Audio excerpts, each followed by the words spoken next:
Now, while it's important for us to reflect as South Africans, we must remember that we are part of a global community, and conversations about where we are going are not complete without an international outlook. Mr. Ikalafeng, I know you're making your way to the stage. Can I ask you to do it quietly, please?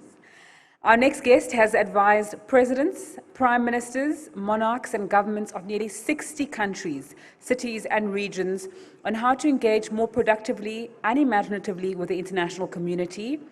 He's known as the father of nation branding and is an expert in how nations compete. If I could ask for some silence as we welcome our guest. He will be in conversation with Mr. Thebe Ikalafeng a little bit later. He's the CEO of Brand South Africa. Mr. Simon Anholt, a very good morning and over to you. Thank you very much, and good morning, everybody. It's a real pleasure to be part of this important event. I'm just going to speak for about 20 minutes in rather general terms to give a sense of the current state of play internationally on how countries approach this very important issue of maintaining or improving their international images. I think we all understand the basic principle here, but it's worth just repeating. The images of countries are incredibly important to their progress and their prosperity in a globalized world. Put simply, countries with powerful positive images trade at an advantage. They trade at a premium. Countries with weak or negative images suffer from a structural deficit. Everything they do is more difficult and everything is more expensive. So this issue of national image, which I mistakenly termed brand many years ago, mistakenly, and I'll come back to the reasons for that, is of fundamental importance to the competitiveness and the collaborativeness of countries in the modern world.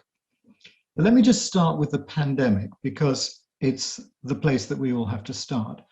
And over the past few days, chatting with friends and colleagues in and around South Africa, I've heard a lot of expressions of concern about the pandemic having potentially damaged or constrained South Africa's image. And not to oversimplify the matter, but the first thing I would say is if you're worried about that, don't be. There are plenty of other reasons to be worried about the pandemic, but the one thing you probably don't have to worry about is whether it's damaged the image of the country. My main research tool, as some of you may be aware, is a big annual survey called the Anholt Ipsos Nation Brands Index. It's a very large international opinion poll. Every year we speak to 60,000 people in 20 countries around the world, and we measure their perceptions of 60 different countries. I've been doing this study every year since 2005. It's now an enormous resource. It's more than 1 billion data points tracking how people perceive other countries and how those countries' images rise and fall and what causes it. The latest results since the pandemic started show that the pandemic has really only measurably impacted the image of one country, and that's China. And the reason for that is because people, unfortunately, always want to blame somebody or something when a catastrophe occurs. China, between 2019 and 2020 in the Nation Brands Index, dropped by an overall staggering 21 places in the ranking. Now that would be staggering in any survey, but the Nation Brands Index is remarkable for its stability. The images of countries are really almost rusted into place. People really don't like changing their minds about other countries. So even a movement of 1 or 2 places in the ranking is significant and worth looking at. For China to drop by 21 places is absolutely seismic. No other country has responded, its image has responded to the pandemic. What's the reason for that? Well, the reason is basically because people are not terribly interested in the domestic affairs of other countries. Research done by the Pew Foundation years ago has regularly reported that less than 50% of the world's population actually consumes international news. Most people are mainly thinking about what happens in their own country. And although the pandemic is a global phenomenon, it's really much better described as multi-local, multi-domestic. The way that countries have handled the pandemic within their own territory is a matter of concern primarily only for the people of that country. There are simply too many countries around, and of course the pandemic has affected all of them, for people to worry about whether one country has managed particularly well or particularly badly. And the evidence for this is very clear in the survey. Yes, it's true that South Africa's image did dip very slightly between 2019 and 2020, but so did the images of every other single country in the survey. Everybody went down a little bit between 2019 and 2020. And along with every other country in the index, South Africa's image has leapt back up this year by a really staggering amount, by something like 5%. So all countries, without exception, including China, have recovered enormous amounts of what you might call brand equity between 2020 and 2021. So what's this all about? How is it that the images of countries seem to move as a cohort rather than individually? I think what we all somehow expect is that countries' images move up and down independently based on what those countries are doing or failing to do, or based on what they're saying about themselves or failing to say about themselves. But the reality is that's not the way it works. The images of countries, as I said, are fundamentally very, very stable. And if they move up and down, they move up and down as a cohort. And so therefore, the images of countries are controlled much more by what you might call the mood of humanity than by anything those countries do or fail to do. So it's worth asking at this point, is place branding, so-called nation branding, is it a waste of time? Because if in the end, almost nothing that countries say or do has much impact on their images, and all countries are simply victims of the general mood of humanity, whether it's feeling more positive or less positive from year to year, why even bother? Well, it was precisely in order to ask that question that back in 2012, I undertook a pretty large analysis of the accumulated database of my main survey, the Nation Brands Index. By 2012, it had accumulated over 1 billion data points. And so I simply wanted to ask it a simple question. Why do people admire country A more than country B? Because they certainly do, and it's very predictable. I won't spend too much time on this, but the surprising result I discovered from analyzing the data is that the primary reason why people admire certain countries more than others is not because those countries are more successful, more wealthy, more powerful, more technologically advanced, more beautiful, more fast growing, more confident, more ancient, more culturally rich. None of those things. The main reason why people admire other countries is because they're glad that country exists. Why? Because they feel it contributes something to the world that they themselves are living in. I feel glad that South Africa exists because I feel that South Africa contributes to the world I live in, to my life in a different country.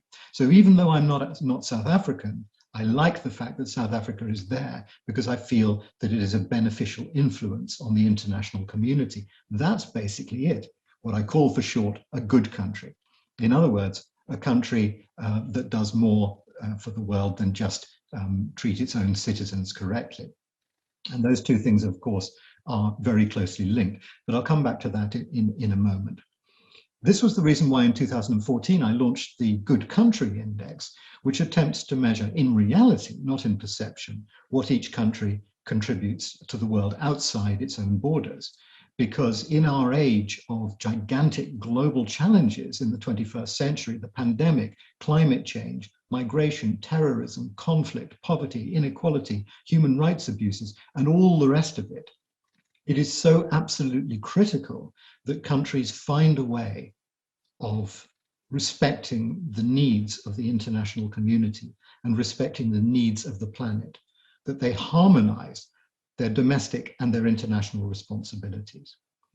And because it's about harmonizing domestic and international responsibilities, doing the right thing for your own people and for every man, woman, child, and animal on the planet, doing the right thing for your own slice of territory and for every square inch of the Earth's surface and the atmosphere above it and the ground beneath it, this is not behavior that is limited to wealthy countries. All countries can and should find ways of doing the right thing for their own people whilst doing no harm, but preferably doing good to people in other countries. Now, this may all sound a little bit abstract, but it's far from abstract because that's the way that countries earn better reputations. And in earning better reputations, demonstrably, they attract more trade, more tourism, more foreign investment, more talent, and they can export their products and services at a higher value. So doing good and doing well are the same things. And if that sounds familiar, that's because it is. Corporations discovered this years ago. They used to call it corporate social responsibility.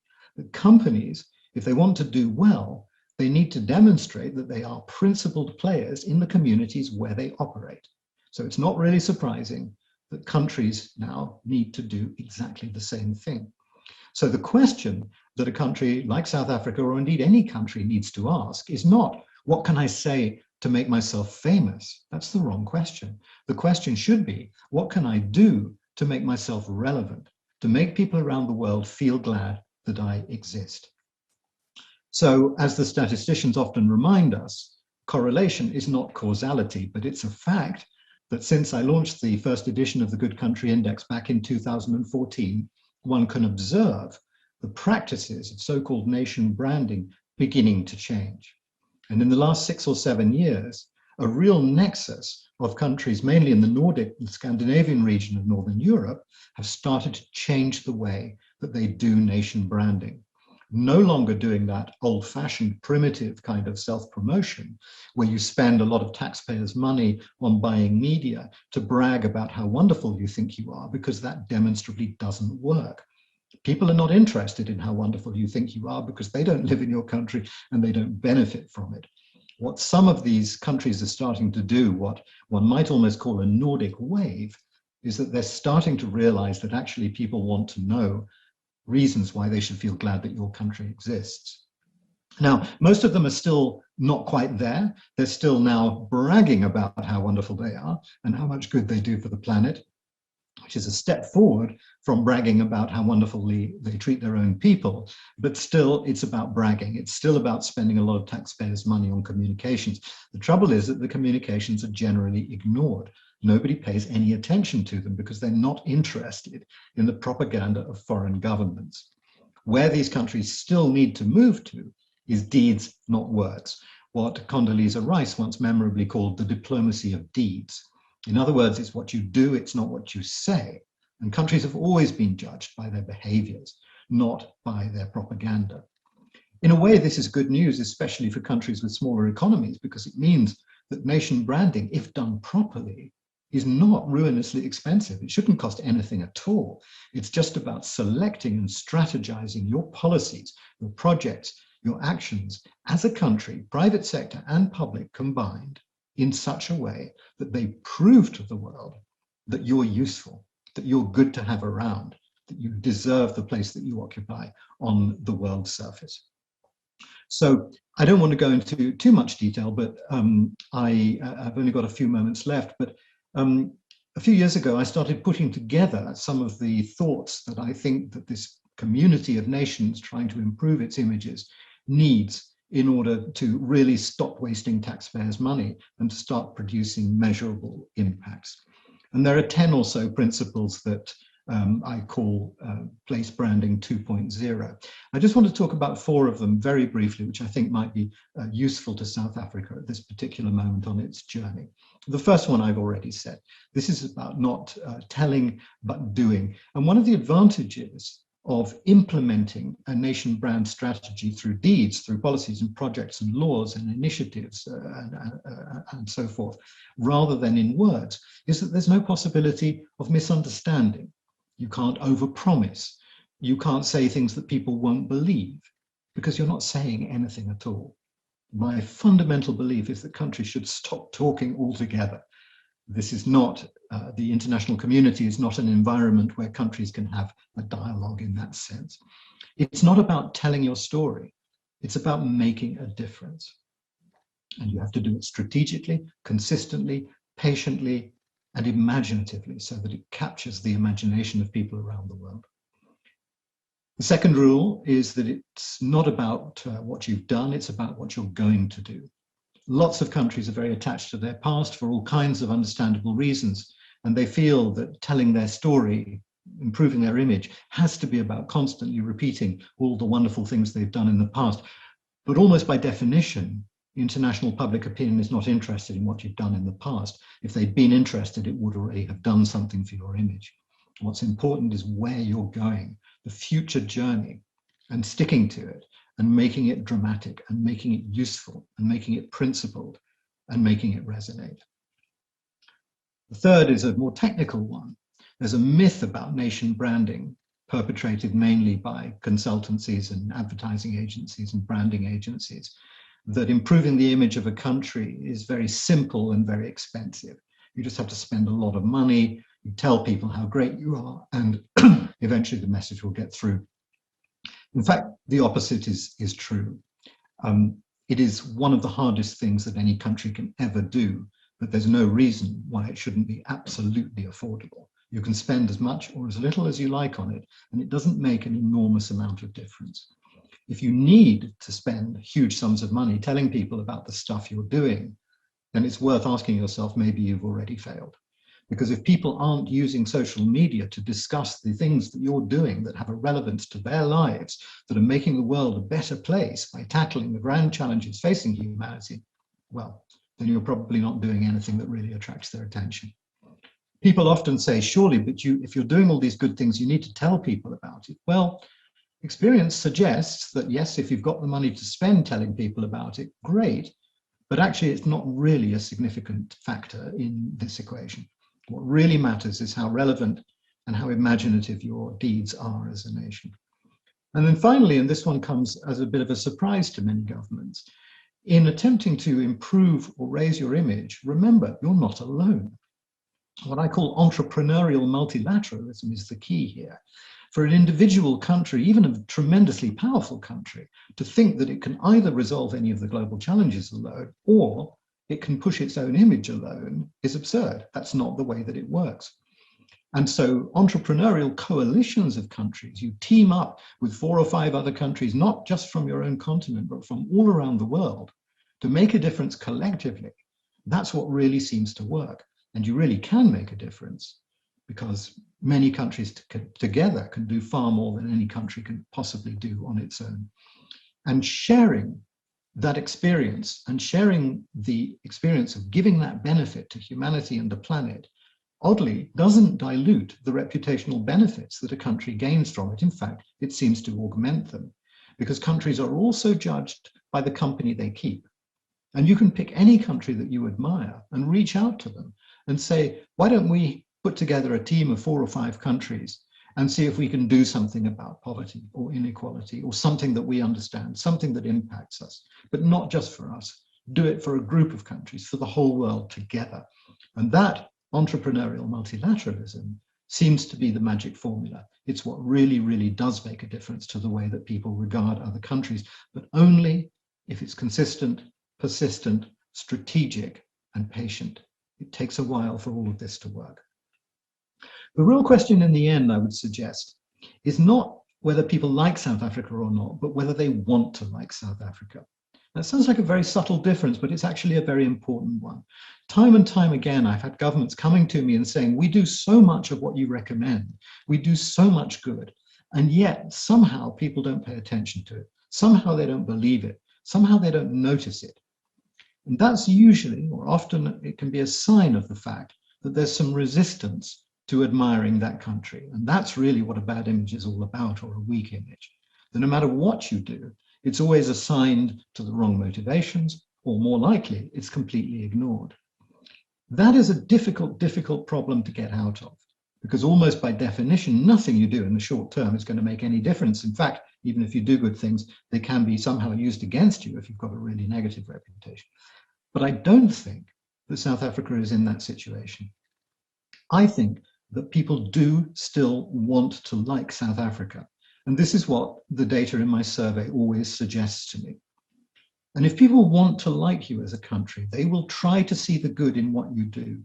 They will respect and reward your sincere efforts to do good, to be a productive and principled member of the international community. And that is very, very good news. What the Nation Brands Index always suggests to me when I'm looking in detail about the data is that that tidal wave of global goodwill felt towards South Africa at the end of apartheid is still measurable, it's still detectable. The little wavelets from that tidal wave of global goodwill towards South Africa are still lapping on the shores of Cape Town and all around your country. And they are what make people want to believe that you're doing good. And that's the tide that will help you. Show the world that you care, and the world will care for you. Thank you.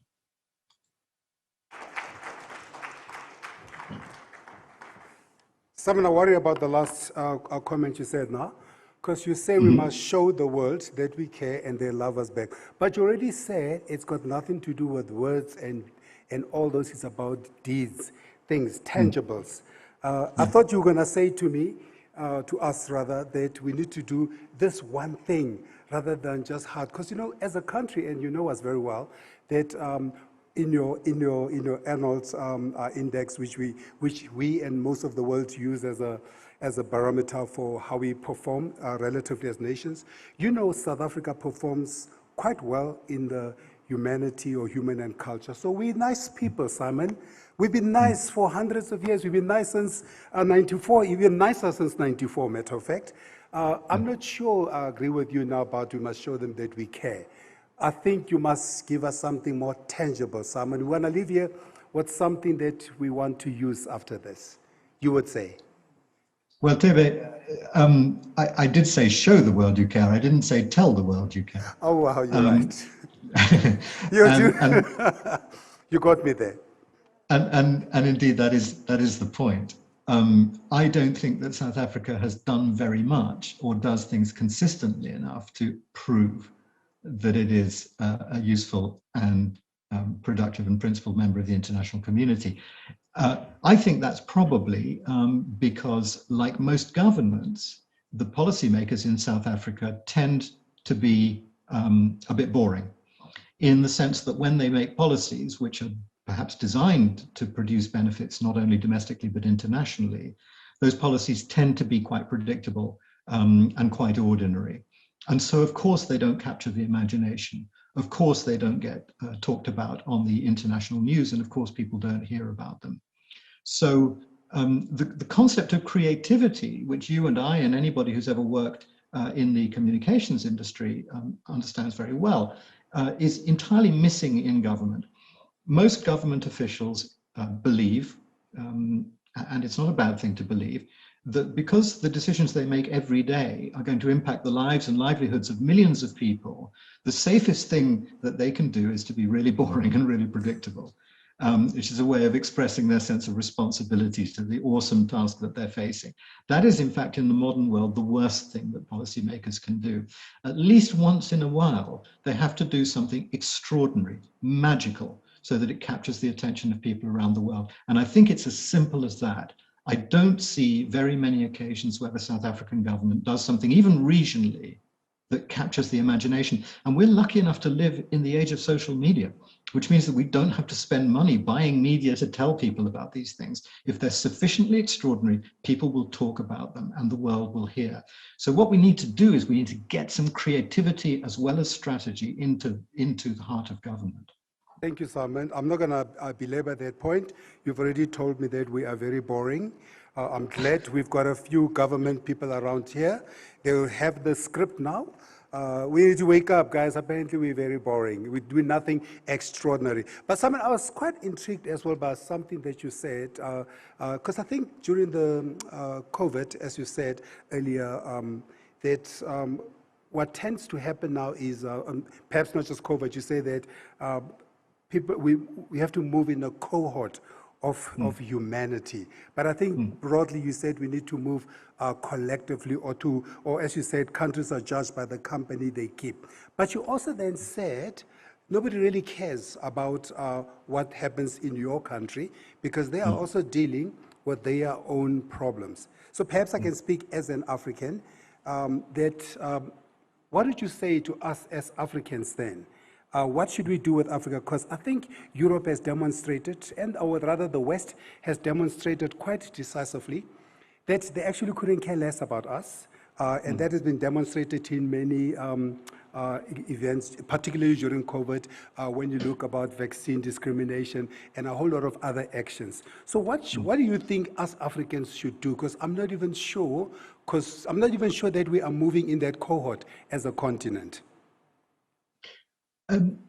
I think that when powerful Western nations demonstrate their selfishness, as they have egregiously during the pandemic, that does provide an opportunity for particularly middle-ranking countries like South Africa to put them to shame by demonstrating at their own level the kind of generosity and public spiritedness which Western countries are clearly not showing.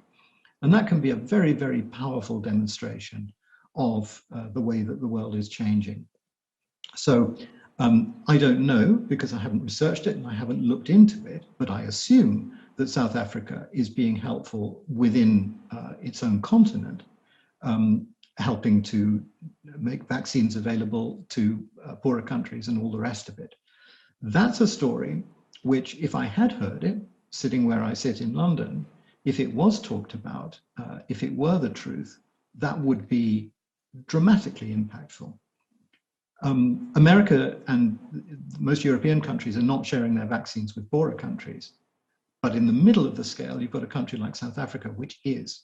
It's sharing what little it has, relatively speaking, with even poorer countries. What an extraordinary commitment that would be, and an extraordinary shove in the direction of making Western countries behave themselves better. I think these shaming mechanisms can sometimes be really powerful. You know, there's always been a question, thanks Sama for that answer, there's always been a question about, do we need an institution such as a brand South Africa, which is focused on driving nation branding, and where that institution should fit in with the broader national agenda. What would your advice be in terms of an institution like a brand South Africa? Where exactly should it be located, and what role should it be playing? We already know, we've discovered one thing in your presentation, which we probably may well agree with. It's not about campaigns. So it's not about campaigns. So what would an institution like this have to do? And thereafter, I'm going to take a couple of questions to Simon from the floor. Thanks, Thebe. Well, two things in particular. First of all, yes, I do think that countries need a body, and Brand South Africa, as you know, is a pioneer in this case. It's been around for longer than almost any other country. What matters is what it does. It does need to exist because somebody needs to be responsible for this. The two most important things about it are, one, it's more important for it to have influence over the way that money is spent than it is for it to have money to spend itself. Wow. So quite a lot of the bodies of this sort that I've designed for other governments in the past don't actually have enormous budgets because they don't need them, but they do have influence over the way that national budgets are spent, some influence. And so they're just there when policy decisions are made at the highest level to say, here's the impact that that might have on our international image, and therefore occasionally to make suggestions about how to improve that or to avoid negative impact, which often policymakers don't realize until it's too late. And that's very closely related to the second function that such a body should have, which is that it should be very close to the places where policy is formulated, and it should, over time, acquire the necessary influence to be listened to. Because again, influence over policy more broadly, not just influence over spending, is the critical thing. And one of the main functions of a body like this should be creative. It should be a sort of creative policy lab that can take the policy decisions being made by government and give them a twist so that they, without necessarily costing more money, they connect better, they become more relevant to the ordinary needs of ordinary people around the world, and then acquire the reputational benefits that they deserve to acquire. So influence over policymaking, influence over spending, and creativity at the heart of government.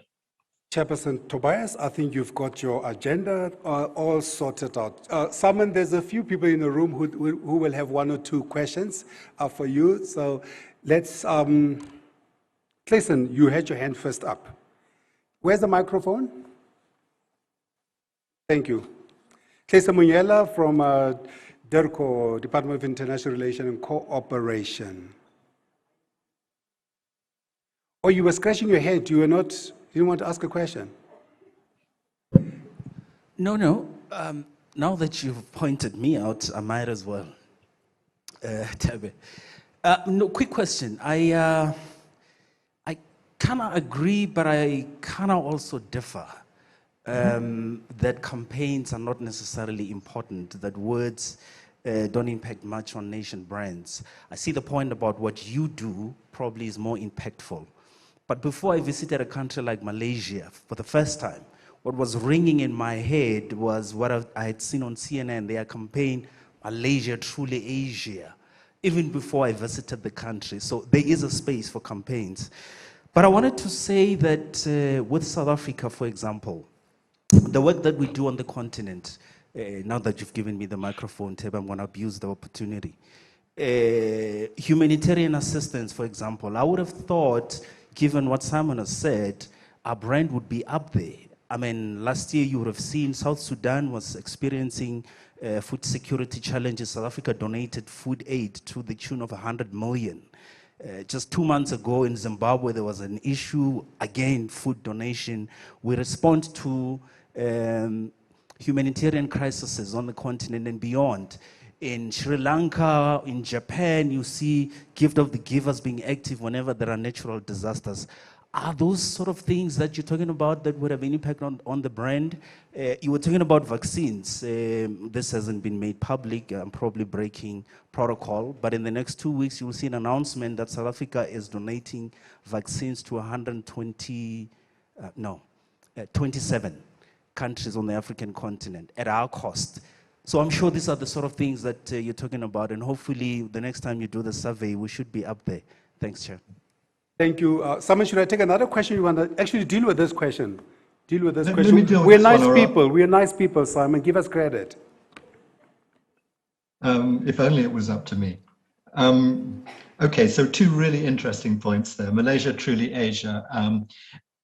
The gentleman reminds me of a really, really important distinction to be made here, and that is between sector-specific promotion and the overall management of the national image. Malaysia Truly Asia was originally and remains fundamentally a tourism campaign. And when we're talking about individual sectors, like tourism, like foreign direct investment promotion and so forth, then of course communications are essential and can be very effective.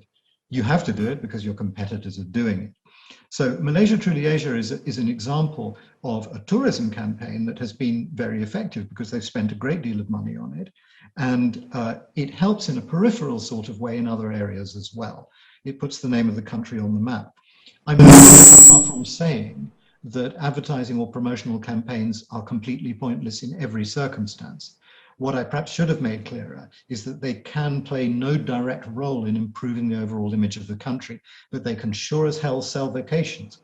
And South Africa itself is an enormously good example of how in previous years it used expensive marketing to great effect to promote its own exports, to promote for tourism, to promote for cultural exchange and all the rest of it. All of that is great. And with tourism, frankly, the more you spend, the more visitors you'll get, and that can only be a good thing.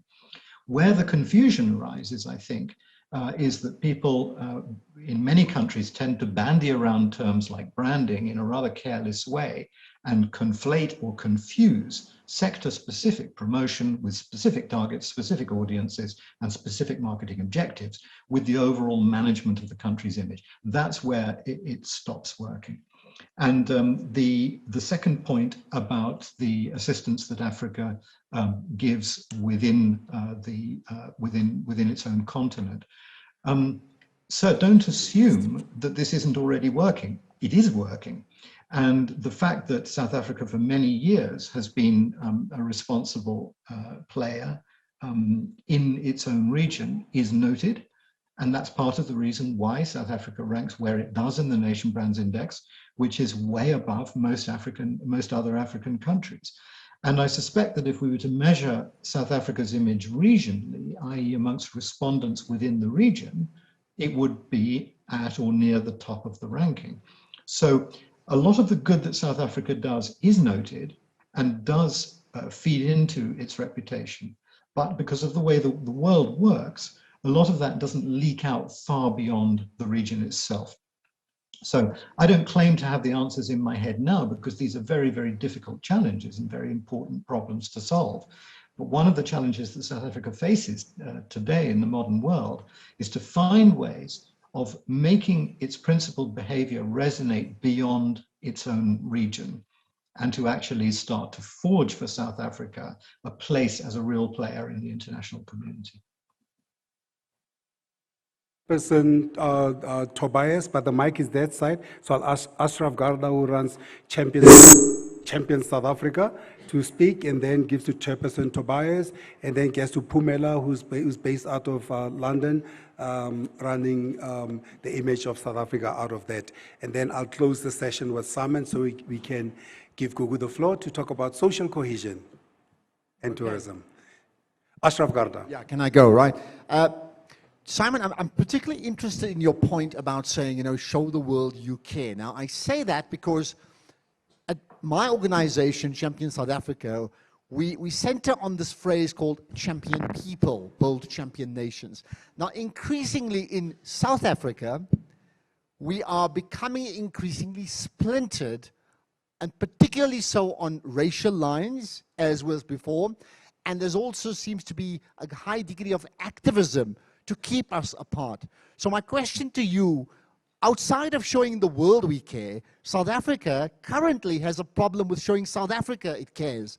The question to you, therefore, how do we tap on these assets to keep the glue together, keeping in mind there are activists willingly hell-bent on keeping people apart?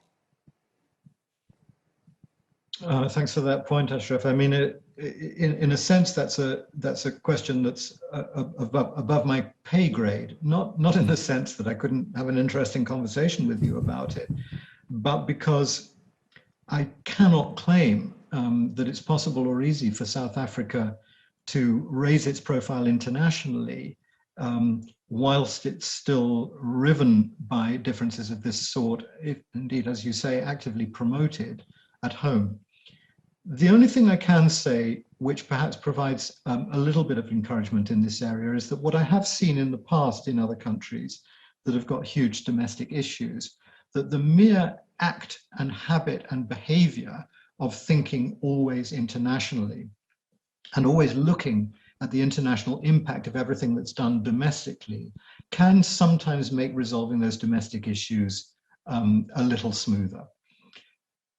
There's something about the entire nation getting together in an effort to make that country more central in the international community that can bring split communities together better in a common national project. It's a little bit like the experience that South Africa had during the World Cup. People often still speak fondly about the experience of those years leading up to the World Cup because it's a unifying national project. And what I'm talking about today, which I don't like to call nation branding because that suggests that it's about communications, but it is on a much larger and longer term scale, a common national project. How are we, South Africa, going to fit into the international community, to count, to matter, to be relevant to people?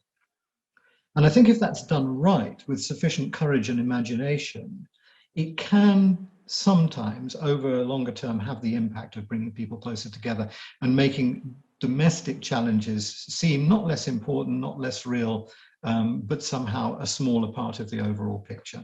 I'm aware that that's very vague, and it's very motherhood and apple pie, as the Americans would say, but I've seen it happen in other countries. And I do think that thinking internationally is not simply the domain of rich countries that have solved all their domestic problems.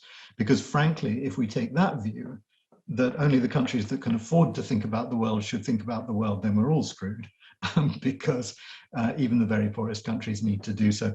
I often say that one of the most pleasing results of the first edition of the Good Country Index, the one that doesn't measure perceptions but measures the reality of what countries contribute to the world outside their borders, was that in the first edition, Kenya managed to get into the top 30 of all countries worldwide, which proved a really important point. And that is that being of material assistance to humanity and the planet is not just about money.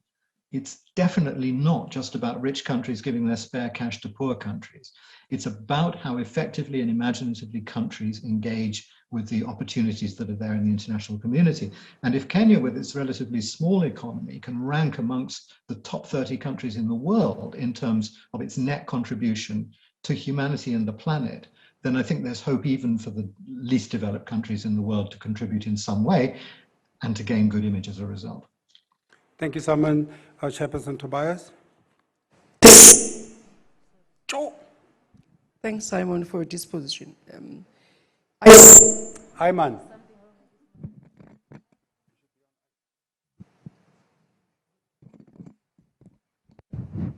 Yeah, please try it again, ma'am. To understand your view about brand managers being the central nation brand institutions as opposed to government institutions, like in the South African context, we've got the government communications information systems being responsible for the narrative, because I believe we need to give one institution the powers to be the managers of information for you to have a coherent narrative about a country. I might be wrong, but I will want to understand how then do you get to have a centralized approach to nation branding. Secondly, you spoke about predictability of policy. I took it for granted that the South African policy is clear, but the communication systems in place, be it media and other institutions, create different engagement platforms that confuses what is the policy imperative that governs a country. In the context of the South Africa, we're very clear on land, on the economy, and so on. But it seems as if a different perspective is understood about what is the South African policy. Now, for it to be predictable, what do you think are the fundamentals in communication strategies that can elevate the policy to be understood so that it's not termed boring? Lastly, in terms of funding, if you're branding a nation but you're a Schedule 3A entity, which is only funded by the state, and yet you're going to speak on behalf of business, on social communities and so on, what in your opinion should be an approach to ensure that you maximize the resources to be able to reach out, even to clear the confusion that is carried forward in relation to policy predictability? I thank you. Thank you, Mayor Tondi. Simon, I've got 4 minutes, then afterwards they're going to kick me out of the country. So you have to save me. I need to retain my South African identity still. That question, and I've got 2 more questions for you, then we're done with your session. Simon. Okay. Well, that last question, those 2 questions are very interesting ones, and I'd need a lot more than 4 minutes to answer them well. I'm a little bit nervous about the concept of information management or information control. The idea that somebody is controlling the narrative about what government is doing, particularly since whatever is funding that operation is paid for by the taxpayers. So they're paying to have the information which is rightly theirs filtered to them so that they don't get all of it. In the end, this stream of communication, this stream of information matters domestically, of course it does. But in terms of building or creating the country's image, it matters less than nothing, because nobody outside the country is going to get any of those stories, and generally speaking, they will ignore them.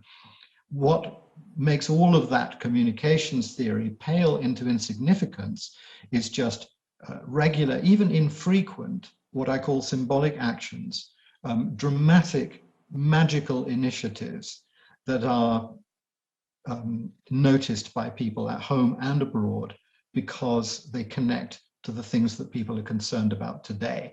And the things that people are concerned about today are basically all of the challenges that South Africa and every other country is so familiar with. you mentioned the question of how communications can make policies seem less boring, but I don't think there are any communications that can make a boring thing seem less boring.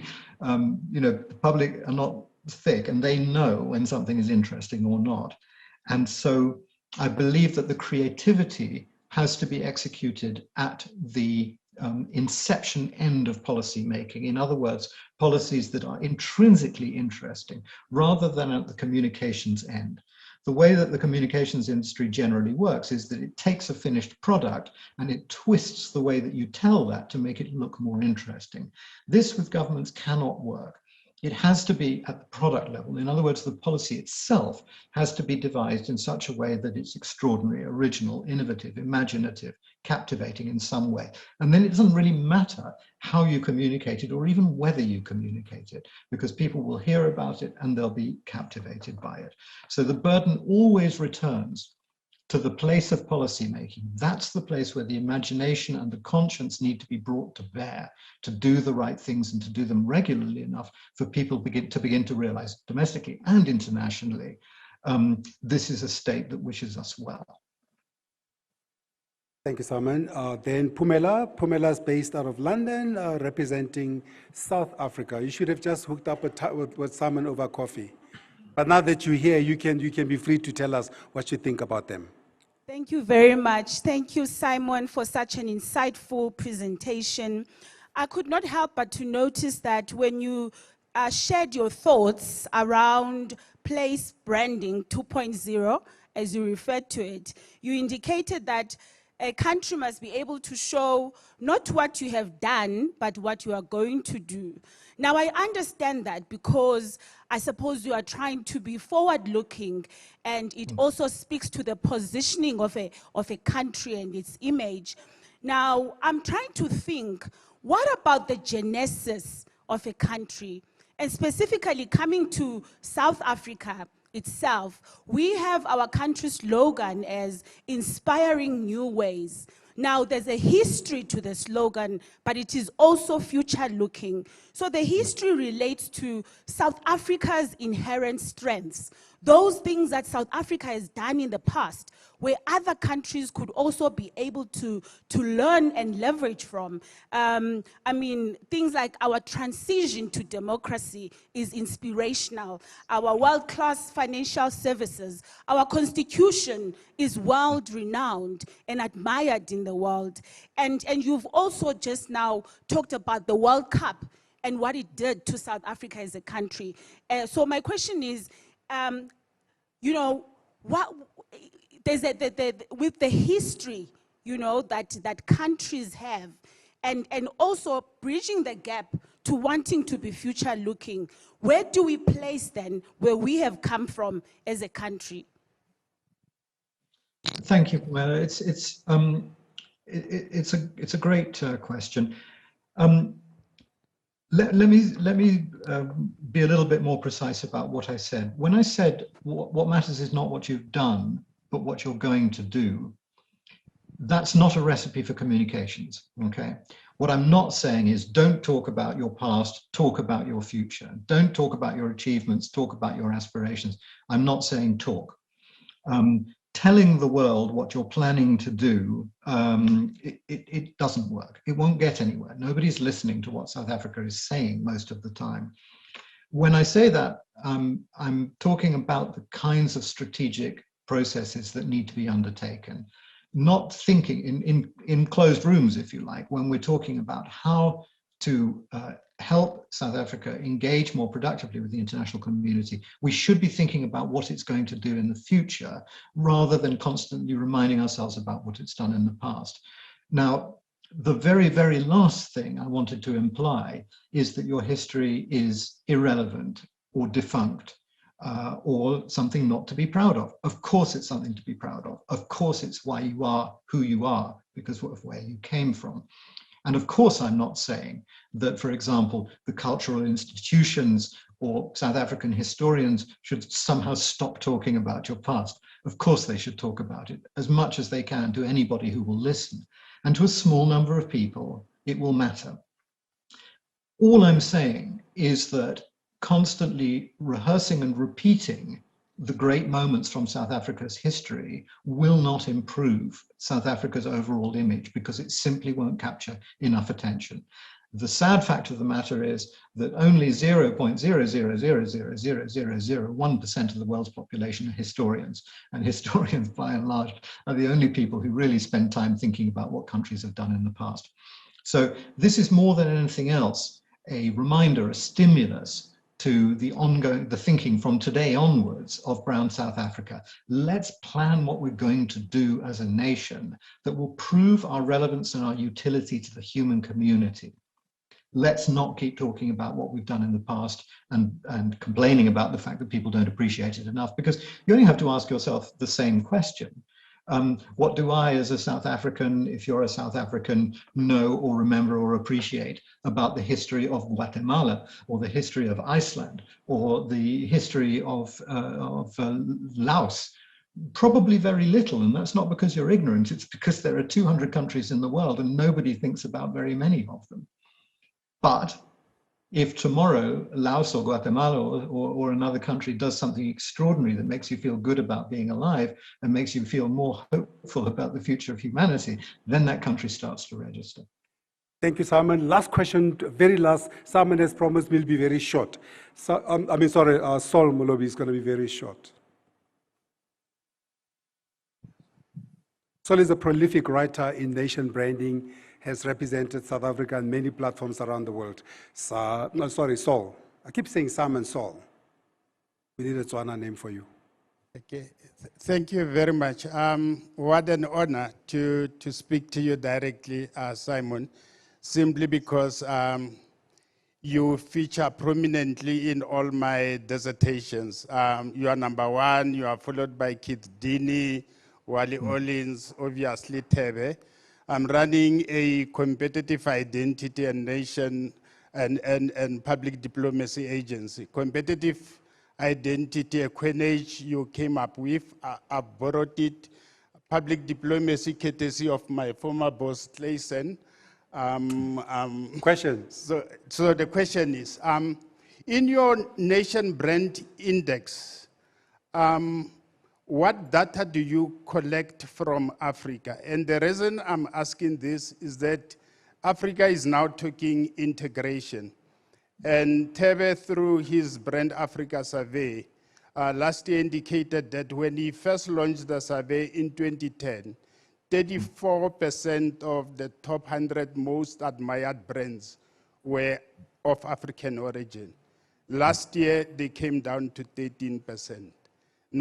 Now, my concern is that Africans are not embracing their own brands. So even when we talk about integration, it may not necessarily benefit us.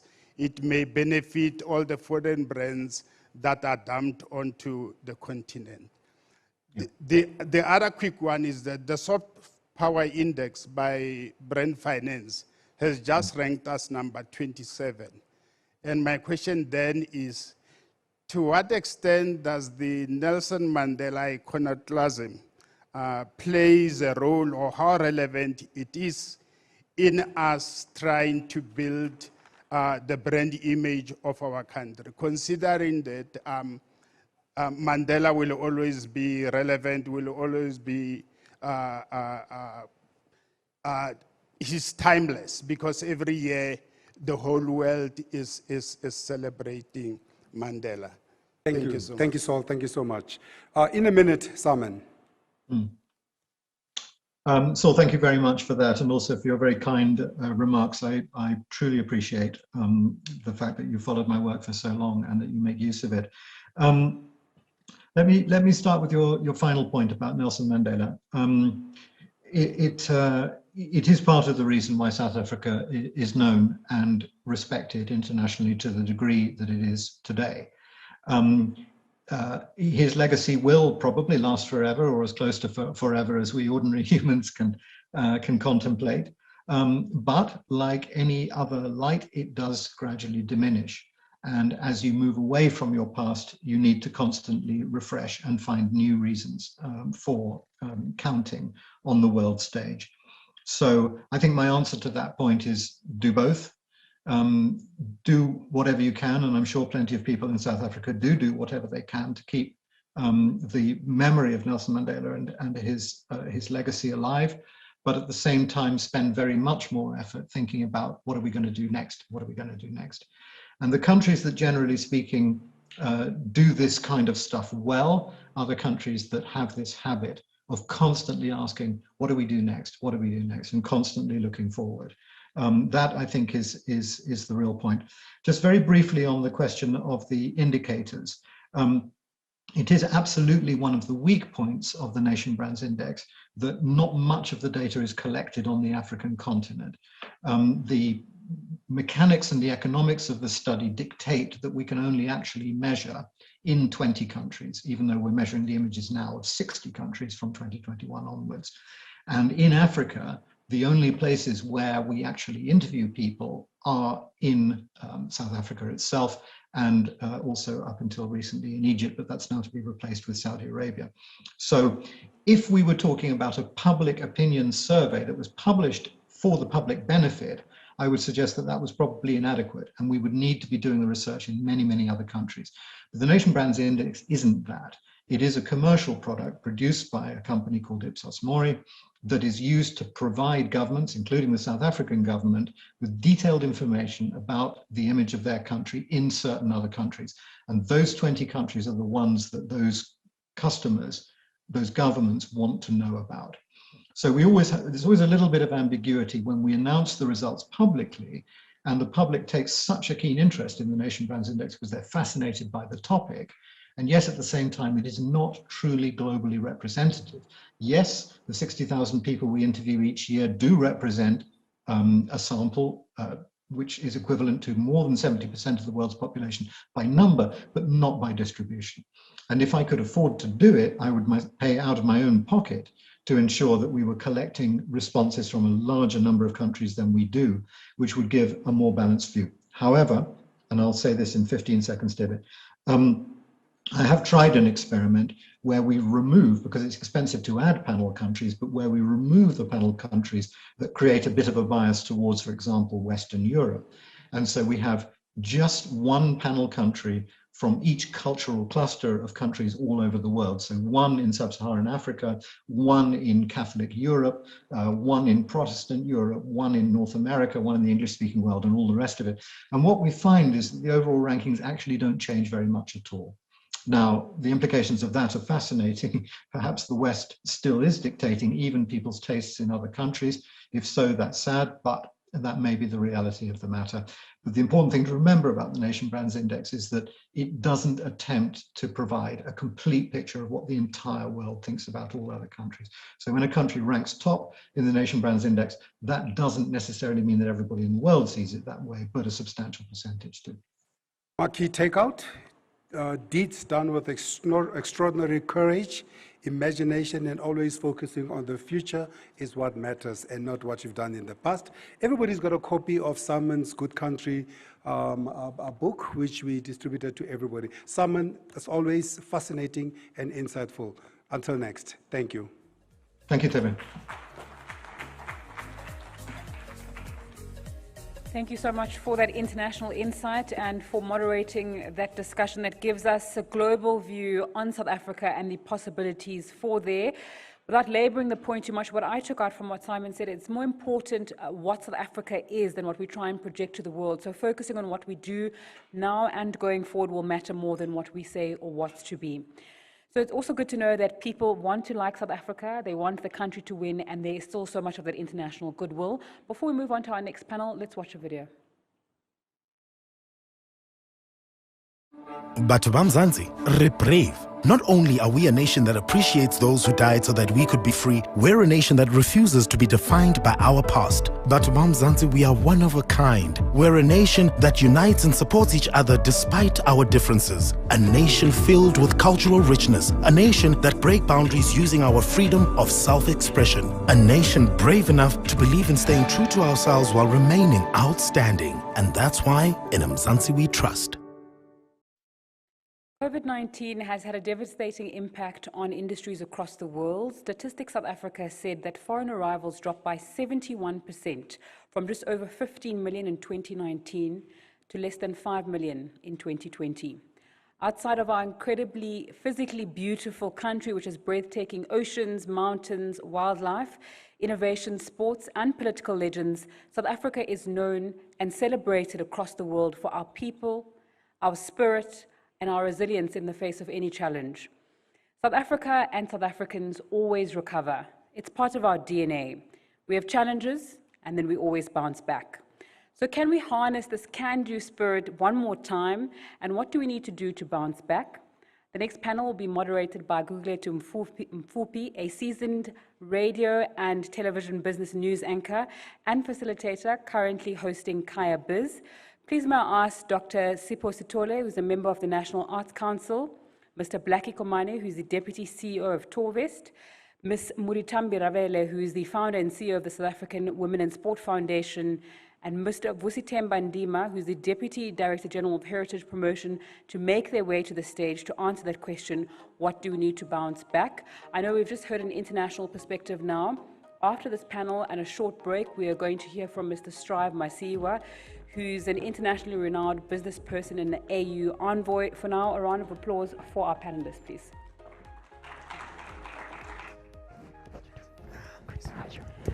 Thank you so much for that introduction, Nzinga, as well as a wonderful welcome to our panelists who have joined us on stage. Thank you for availing yourselves for this conversation here today. But most importantly, thank you for making the time. I do see that we slunched over, our eyes are a bit tired, sugar levels are drained slightly. So I'm going to take 30 seconds just to challenge you to all please stand up, just to make sure that we are quite prepared for this invigorating conversation. 30 seconds, just to stand up, make sure that we get your energy levels up, because what we're going to prioritize in this conversation, as has been mentioned by Nzinga, move around, stretch, take a few steps forward or back. I'm giving you the liberty to move before we actually break for the lunch and engage in this panel, but we will be prioritizing social cohesion. And I think, given the fact that we've all been gathered in this venue after a good 16 months of saying your mic is on mute, you're having technical difficulties, there's a lawnmower going off in the background, this is exactly the kind of energy that we need to build up on in order to make sure that we're able to rebuild the economy as well as structure social cohesion. I trust you're feeling all better slightly. We can take our seats again as we look to build up on this conversation. Thank you so much, ladies and gentlemen, for indulging me.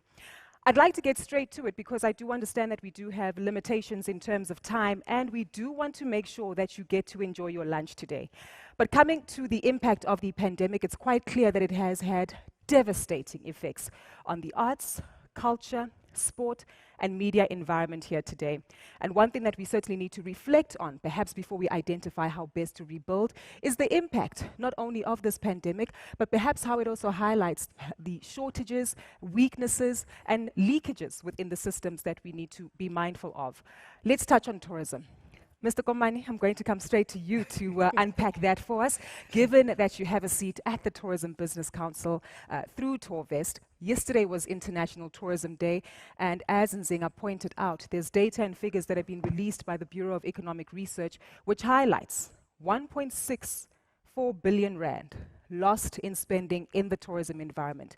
Before that tells us more about the numbers, it also tells us about the impact and the ramifications, surely, about the lack of social cohesion and how it's come undone in the last 16 months.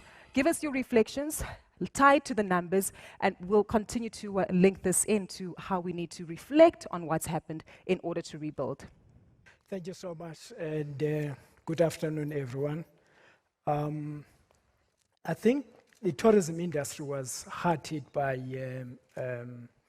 COVID-19 for the simple reason that this is unlike other catastrophes that we have experienced. This catastrophe affected the supply side and the demand side. So it wasn't like one country was affected where you can isolate.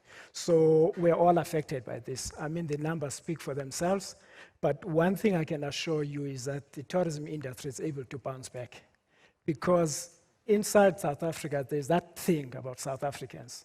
And, but our solutions are not going to be quick fixes. We need long-term solutions, we need marketing, but you also need to do the right thing as a country so that you can lay over your marketing after doing the right things as a country. We talk about constitution and all of those things. We'll talk about that rebuild because we're well aware that several efforts have been made in terms of conversations, negotiations with big international partners, but of course making sure that we also speak to members of the right market. I'd like to come to the arts environment very briefly and coming both to our guests in the center who focus on heritage, who focus on the arts environment. This too has also shown that perhaps there have been weaknesses within the system regarding the impact of the pandemic in the arts environment. Your very brief reflections, if we could come to you, Sipho, before we come to Mr. Ndima to share some of his thoughts. You know, when there was an announcement that we were going into hard lockdown and that nothing was going to happen, there would be no movement of people, no activities. I remember calling the minister of the Department of Sport, Arts and Culture. Excuse my language, I said, Minister, we are in shit. He said, what do you mean? I said, you know, one thing that we've never been prepared for is that it does not matter the bag of money that Minister Tito Mboweni gives to you, because you don't know, you're not going to know who to distribute to, because there is no system of recordal that acknowledges and recognizes that this one is an artist, this one is not. And that you're going to have a flood of people applying for relief, but how are you going to decide who is the artist and who is not the artist? I said, it's not about money, but we need to start now. And I think that really opened our eyes to say, have we really defined the cultural workers? Have we really defined the industry itself? But what we knew then, which I think is very important to share in this audience, there is an institute that is funded by the department called the South African Cultural Observatory.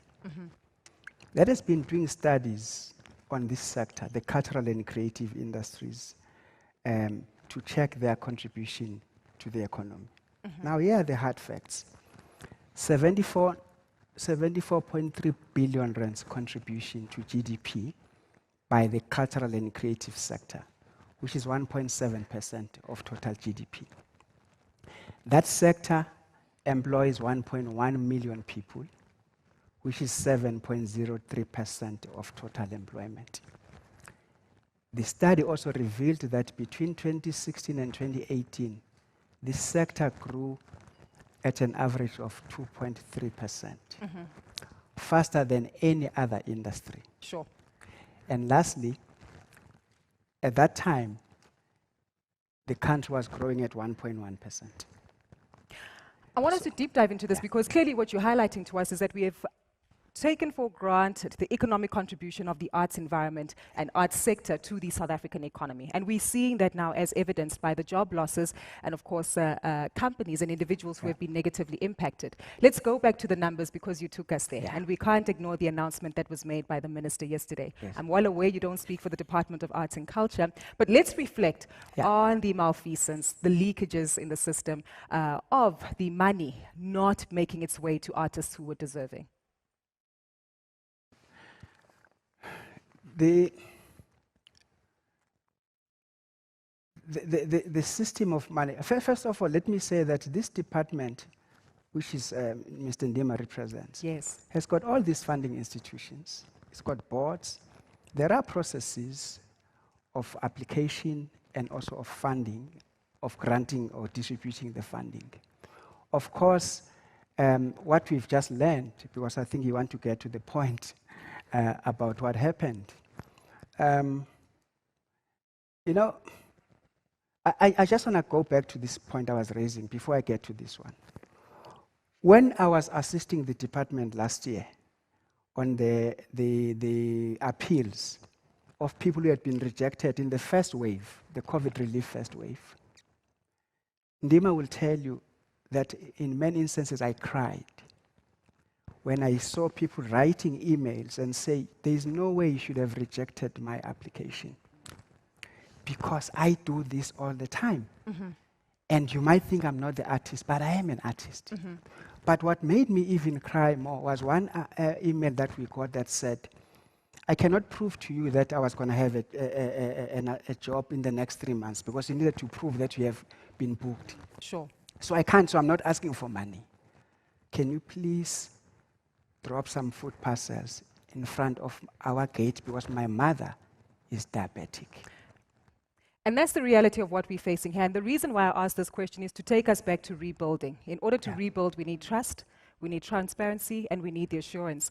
And that's where I'm trying to go in terms of understanding where the failures were to make sure that as we do rebuild, we're able to share a sense of reassurance and trust with the public and the social cohesion with members of the public that we're trying to build. Mr. Ndima, perhaps you can also share some insight here, lessons that we can reflect on, not only related to the funding, but the overall experience in terms of the arts and culture and heritage preservation specifically, which you tend to focus on within the Department of Arts and Culture.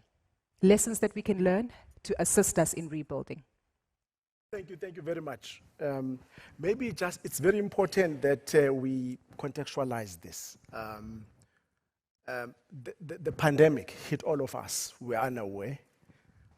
We did not expect it. We didn't anticipate it. We didn't have systems to manage the pandemic. So in a way, when it hit us, we had to put systems in place on the spot and try to deal with matters as they come.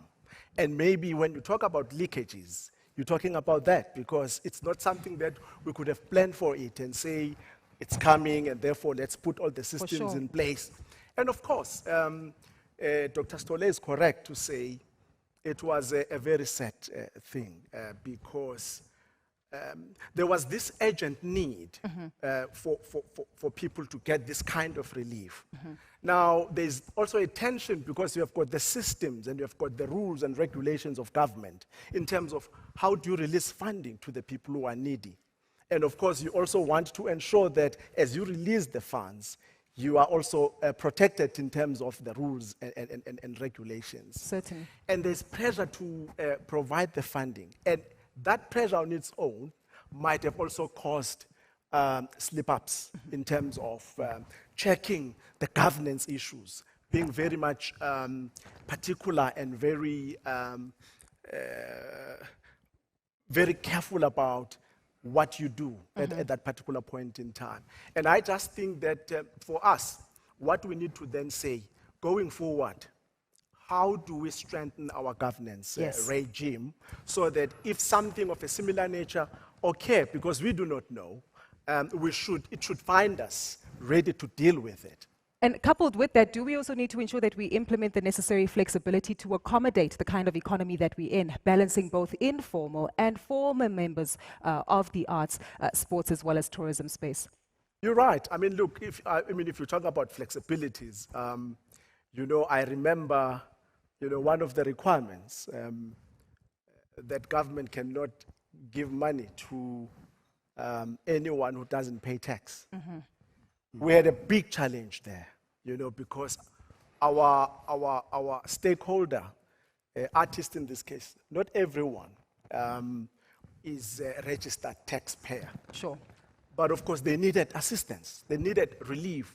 In fact, we went to an extent of taking the matter to the to SARS, to the commissioner at SARS, to say, but can't you at least relax some of the restrictions that are there, because and maybe just allow people to register rather than say you would want tax certificate, because not everybody has a tax certificate.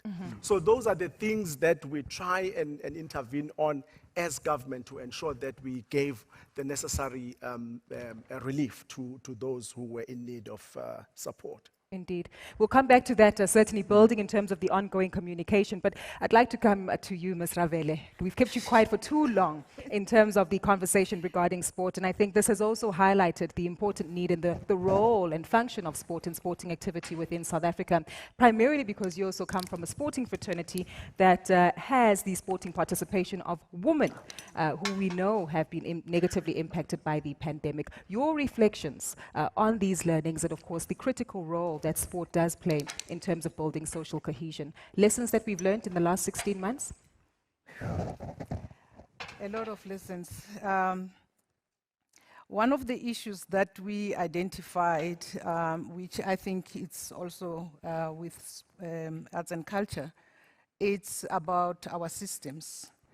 That we need to relook at how our systems works and respond to our needs as South Africans. Because we started realizing that most of the NGOs are not registered with the department. And that actually makes them not to be able to benefit directly from resources from government. The positive thing within sport is the fact that we do have national federation, provincial federations, and regional federations. So at that level, the systems are fine. But I think there's a lot of other issues that we need to deal with, which are issues of governance, so that whenever money comes in, it should be able to go to where it's needed most, and make sure that those who need it most benefits from it. And that's quite important, as you say, going back to governance, right, which appears to be a growing theme right across the panel. And I believe that this is certainly something that we'll continue to engage in. A gentle reminder that we will have the opportunity to take a few questions. So if there are any that might be bubbling under, please do feel free to take note of them, and we will address them coming to the floor, and of course here to our panelists again.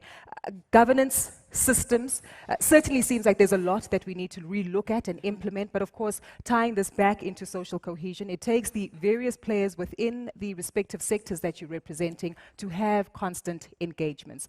And I guess I'm keen to keep with you, Ms. Ravele, just to identify the kind of conversations that are taking place, and I guess tying it back to what our previous guest highlighted, it's what we do, not what we just want to be known for. So how is it that we're showing up within the sporting fraternity to make sure that the conversations take place in the federations, but also reach the policymakers and then change the impact of what happens on the sports field? You know, one of the things that I think I'm missing is to have forums where we discuss issues as sports people and come up with way forward. And make sure that there's implementation, because as South Africans, we have a tendency of going to conferences, coming up with policies, but implementation is dololo. Yes. So I think I miss that environment where we come, all of us, and raise issues that affect us. And one of the issues that I had been thinking about whilst I was coming here was the issue about sports and tourism. Because of sports generates tourism, and tourism generates sports. And how do we together meet and start discussing those issues? Well, you've got Mr. Komani down the panel. Exactly, and including arts and culture, because of the point is one, in any international event or national event of sports, there's activities of arts and culture involved in that. And how do we make sure that also including media, we engage together to formulate ways of moving forward, because we need to move out of this pandemic with a way forward for us to be able to reposition ourselves in order for us to start actually bidding for international events and make sure that we have more people coming into the country and identify areas where we start saying, what can we host in Durban? What can we host in Cape Town, in Gauteng, and actually bid for those events? Mr. Komani, you want to come in here? Yes, I think when you talk about governance, you know, the role of the organization that I chair, which is the Tourism Business Council, is to say, how do we make it easy for foreigners to visit our country? How do we come up with policies as a government in partnership with the private sector that enables foreigners to come here? You know, case in point, if you talk about the famous unabridged birth certificate, that was a disaster. Yes. But you know, the scary thing, you know, with technology, if you go on Google today and Google, do I need an abridged birth certificate to come to South Africa? Yeah. It says yes. As from 2015, you need an abridged birth certificate. So it's those little things that we need to fix, because reputational people think that, oh, you still need an abridged birth certificate to come to South Africa. As an organization, are you doing anything to change that narrative, or I guess engaging with other members to make sure that that knowledge is public? That's why I'm talking about a robust private-public sector partnership. Yes. You know, we come to the party as private sector, the government needs to come to the party. Yes. To say, you know, all of us have one thing in common, and that is to rebuild our economy and do that in a most authentic way. You know, you talk about the e-visa rollout. You know, that has been going on for such a long time. Where are we with that? Now, the latest concern, people are concerned about the vaccination rollout. So until such time we deal with these legacy issues, you know, they'll keep on piling up and people find reasons why not to visit our country. Are there proposed solutions at the Tourism Business Council that Tourvest is sharing with government and other stakeholders to make sure that we can expedite some of these processes? Because as you've mentioned, we can't continue to rest on our laurels. We really need to reinvigorate the activity and performance of our international tourism environment. Absolutely. You know, not only do we suggest solutions, because most of what we're dealing with has been done somewhere else in the world. We don't have to reinvent the wheel. And we've also made sure that we'll say we'll put money behind these things, because we know that the public funds are not infinity. So there needs to be money. As TBCSA, we've offered that we'll pay for some of these interventions, i.e. the introduction of the e-visa rollout. I want to come back to that in just a moment, but I'm keen to keep with you just for a little longer, just to get a further update in terms of understanding the processes, and maybe not just processes, but opportunities that we might be missing. You mentioned the e-visa rollout. One thinks of the opportunities across the continent. The African Continental Free Trade Area Act was something that was touched on earlier today, which certainly presents opportunities in itself. And that too was a narrative that was shared a few years ago regarding opening up our borders to members of our continent. We focused on the UK right now. What about Africa? Exactly. Anyone keen to respond? Well, are there conversations there? But you're right, we're missing that mark. Mr. Ndima? Look, I think that when it comes to issues of heritage, for instance, there's a lot of working together with the continent. For instance, as a department, we are hosting the African World Heritage Fund, which is the fund that assists in the conservation and the promotion of World Heritage sites in the continent, so that they are in a good state.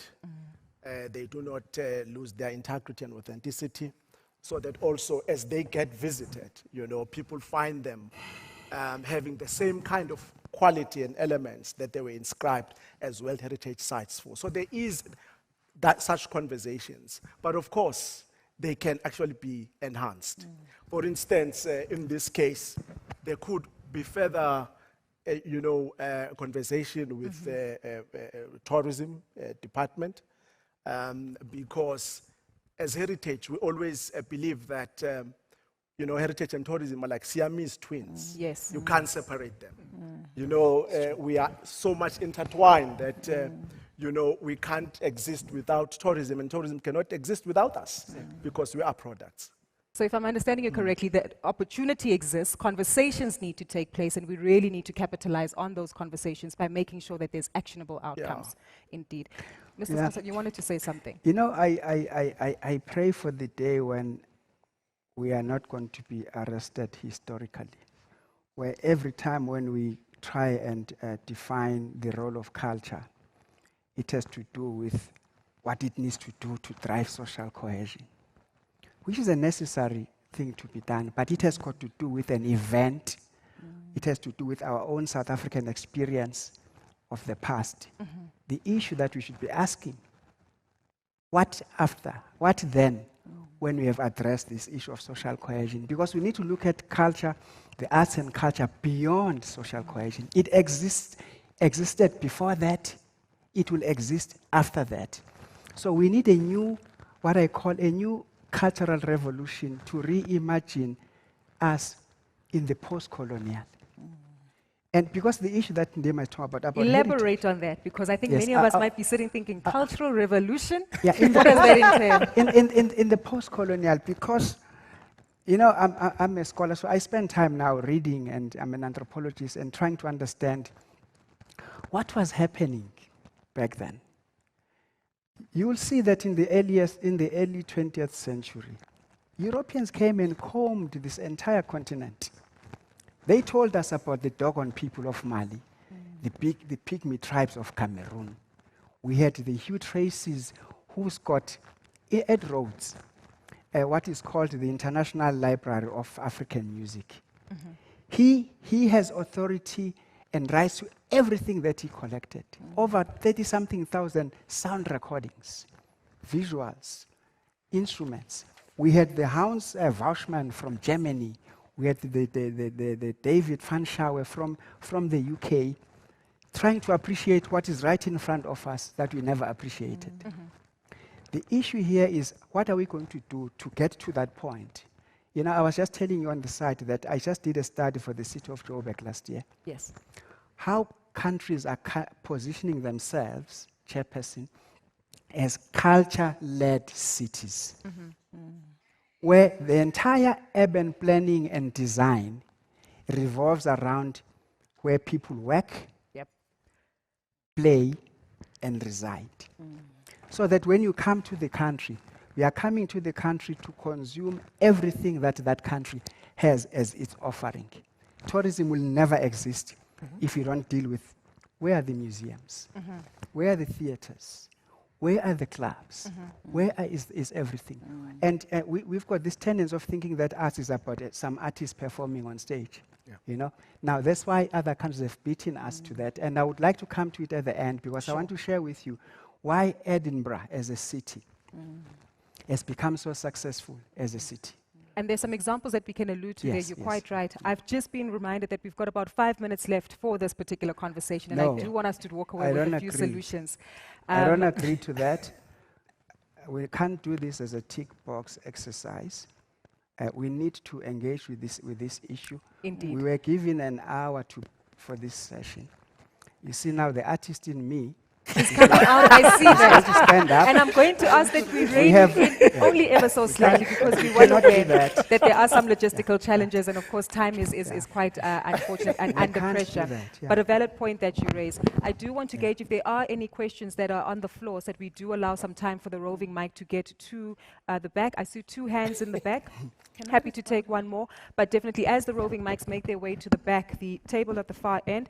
Ms. Ravele, I'm keen for you to add to this. I just want to respond on but opening the borders, especially in Africa. Sure. Because I think with sports, we are a little bit slow to open up for Africans to host other events.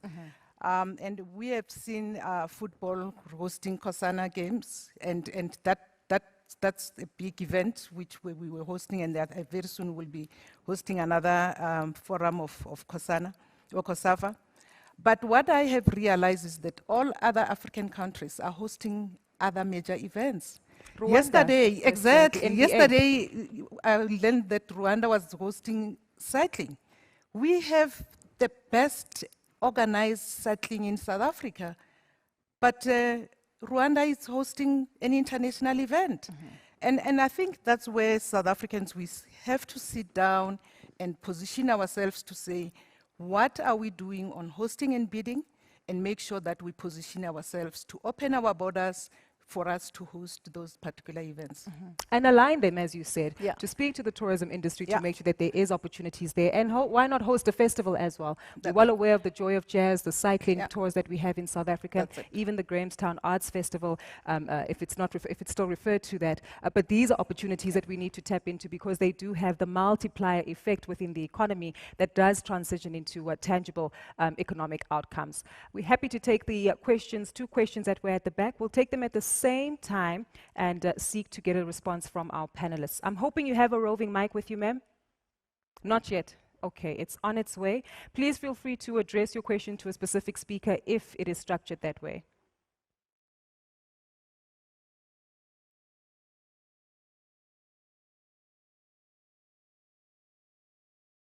Not yet, but the microphone should be on.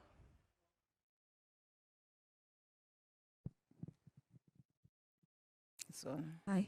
Okay. Well, my first question is from Ms. Ravele. I've been following you and your career. We talk about Kenya hosting an international event, but we're hosting the Netball World Cup in 2023 in Cape Town, and there's the Junior Hockey Cup World Cup happening in Northwest, but nothing is done to promote it. So what is done to promote women's sports and also the equality in their pay, because Banyana players allegedly have to take leave to go play for Banyana Banyana, and they're doing way better than the other gender. The second question is for the gentleman for the SABC. 600 people were retrenched this year. So is there anything put in place for the future that journalists are not retrenched in that manner? Thank you for the question. I must just correct you. Unfortunately, Mr. Masondo, Mr. Mkawe from the SABC is not on our panel. He could not make it today. So that question will politely fall away, only because he's not present on the panel. The last question is, we're talking about internationally being very visible to international people to travel South Africa, but a minimum South Africa earns 3.5. My grandmother turned 78 and she's never been to Durban. So what are you doing to reduce the rate for South Africans to travel South Africa so they can help promote South Africa? Thank you. Valid question. Thank you so much for that. Perhaps we can start with that to you, Mr. Komani, if you can respond. I guess making it more affordable and accessible for ordinary South Africans to be able to travel. Thank you. I think let me just touch on hosting events. I'm not sure if anyone here knows that there's a big event taking place in Cape Town next year. It's called Emotion Event. So why is that important? This is about electric cars. But not only that, there's exhibition, there are other things that are involved. But the most important thing, it addresses the issue of green economy. And this is reinventing racing of the cars, put it to a new level, addressing the social issues that we encounter. But on the issue of making it affordable to South Africans, I can tell you right now what COVID has done. It has opened up this market for South Africans. We've had very little foreigners, close to nothing coming to the country, but some of our establishments were operating between 50 and 60% of their occupancy. I'm going to push you there for the answer she wants. Her grandmother would like to travel, earning less than 3.5. South Africa, in most cases, has dual rate. There's a rate for the foreigners, there's a rate for South Africans. You just have to search hard. But on a structural basis. That's the hard that makes us uncomfortable in our seats, but understood. But what I'm saying, when you travel, you've got to be curious. Yes. You can't want to stay in a 6-star property if you need to understand your budget, and that's people travel. I mean, I can tell you the lodges that were supposedly exclusive for foreigners are now full of South Africans and black South Africans. Is that likely to be sustainable, though, going forward as we rebuild? It will be. I tell you what, South Africans' interest, South Africans do travel, but they like to travel abroad, not to South Africa. If you look at the volumes that we have, that number is sustainable. It's not going to be 100%, but you're probably going to get to a stage where you have 40-60% split, Indeed. where you have South Africans. Perfect. But note that prices have come down. Some more work can be done. We'll continue to nudge for that. But as you say, the opportunity and conversation remains. I'm mindful of time, but Ms. Ravele, if you could also respond to the hockey international events, the lack of marketing and support behind female-oriented sport. I think one thing that I would say is that the next biggest thing in sports in future is women's sport. I think for us, we just have to get ways of dealing with marketing women much better. With SAWASF, we had in our conference during August month, we had journalists now bringing them into discussing women and sport. And I have seen since then SAFM addressing the issue of women and sport and having more interviews on women. And I think we need to involve more media houses in order for us to market women and sport much better. But on the other hand, we have to train women on how to handle media interviews and actually how to market themselves and put their reputation. And our acting CEO was also involved in that because we were talking about building your brand and actually make sure that you look after your reputation as a woman in sport, because if you do a slight mistake in sport as a woman, it becomes a big issue. But men does mistakes every day, and it's not an issue. Noted. Well, you mentioned some valid examples, and I think it's also important to mobilize the capital, which goes back to the governance and creating an incentive to make sure that we've got active support from all corners of society to ensure that there's ongoing support here.